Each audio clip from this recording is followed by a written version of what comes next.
Okay, so we're about to jump into a really famous little story, a parable that deals with something we all face: change. I mean, think about it. In your job, your life, whatever, things are always shifting, right?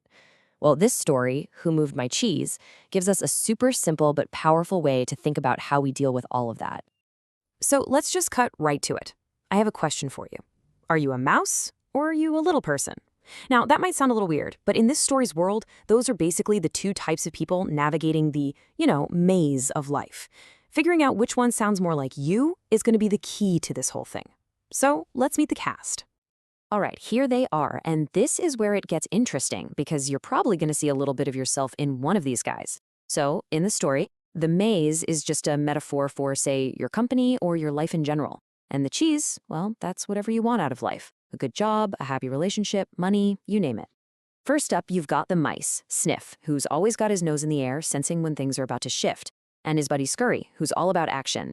Then you have the little people, who are more complex, kind of like us. There's Hem, who absolutely hates change and fights it tooth and nail. And then there's Ha, who, well, he starts out like Hem but eventually figures things out. So as we go, keep asking yourself, okay, which one am I? So at the start of our story, everything is just perfect. All four of them have found the jackpot: Cheese Station C. It's this massive stash of their favorite food, and it seems like it's never going to run out. So they fall into this comfortable routine. Wake up, head to Cheese Station C, eat until they're stuffed, and go home feeling safe and secure. Life is good. It's predictable. It's easy. Maybe a little too easy. But right away, you start to see this huge difference in how they approach this good fortune. The mice, Sniff and Scurry, they never really get comfortable. They keep their running shoes tied and ready to go just in case. They're paying attention every day, noticing that, hey, this pile of cheese is getting just a little bit smaller. But Ham and Ha, totally different story. They get lazy, they get arrogant. They literally hang up their running shoes, kick back, and just assume this cheese is their birthright, that it'll be there forever. They're taking it all completely for granted. And then it happens. The thing they never thought possible.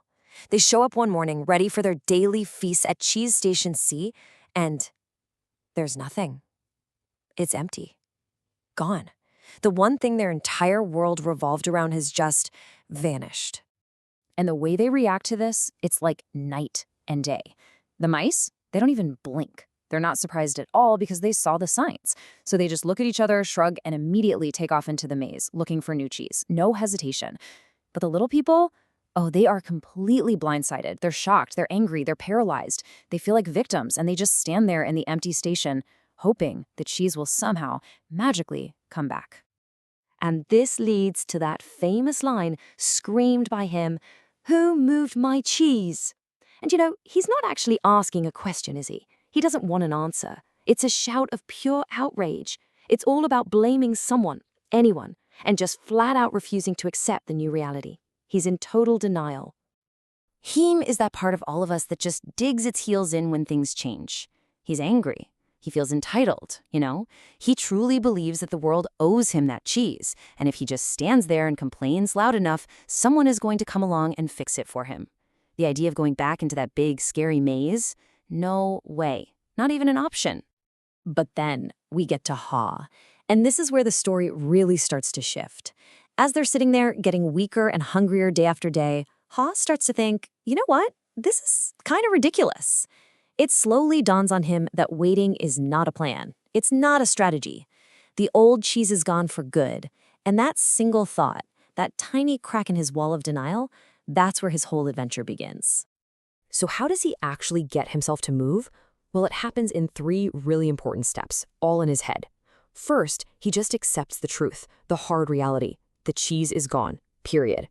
Second, he does something pretty amazing. He actually laughs at himself. He sees how silly it is that he let his own fear keep him stuck there.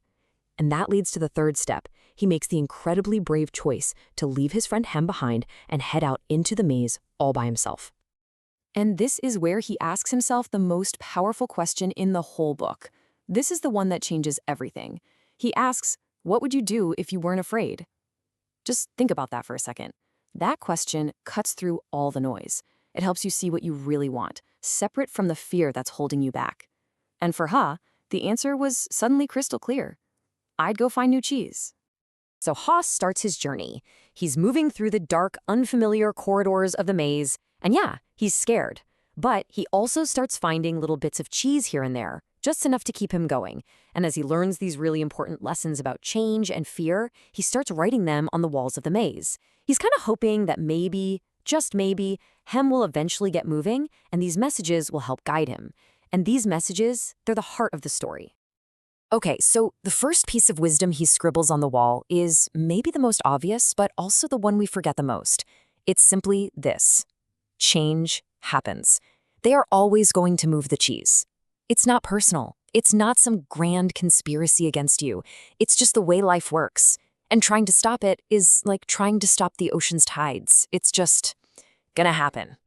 The next big realization he has is this: you have to anticipate change. Look, if you know it's coming, you can get ready for it. Be more like Sniff and Scurry, right? The story talks about smelling the cheese often, which is really just a metaphor for paying attention. Keeping an eye on what's happening in your job, your industry, listening to feedback. If you do that, you'll see the writing on the wall long before the cheese is actually gone. And lesson number 3 is all about speed. You have to adapt to change quickly. The longer you sit around feeling sorry for yourself about the cheese you lost, the further behind you get. The people who let go of the past and start moving fast are the ones who find the next big opportunity first. It's a really simple equation. The faster you adapt, the better off you'll be. So when you put all these messages together, what do you get? This handwriting on the wall is really a blueprint for a complete shift in your mindset.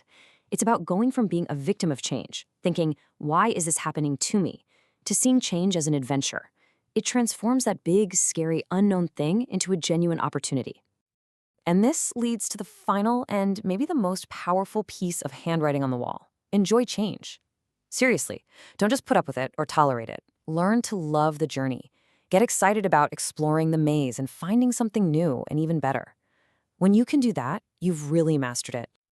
So after all this searching, after facing down his fears and learning all these lessons, Hawes' journey pays off in a huge way.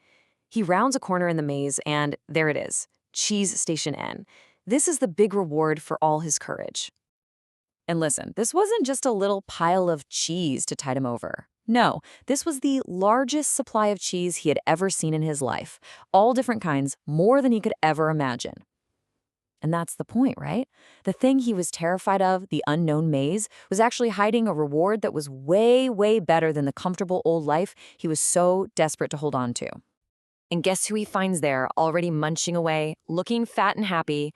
Yup, Sniff and Scurry. Of course they were there first. It's such a perfect little detail because it just drives the point home. The ones who move fast, who don't waste time complaining or overthinking things, they get to the good stuff first. Okay, so let's boil this all down. What are the big lessons here? First, stop overthinking things. Sometimes you just have to move. And step 1 of moving is letting go of the fear that's holding you in place. Second, if you keep clinging to the way things used to be, you're guaranteed to get left in the dust. And maybe the most important takeaway of all is this really hopeful idea. There is always new cheese out there. You just have to be brave enough to go look for it. Which brings us right back to you. Because this whole story was never really about mice and little people, was it? It's about us. Your cheese, whatever that is for you, your job, your career, your comfort zone, it is going to move. That's a guarantee. It's not a question of if it will move, but when. So I'll leave you with the only question that really matters. Are your running shoes ready?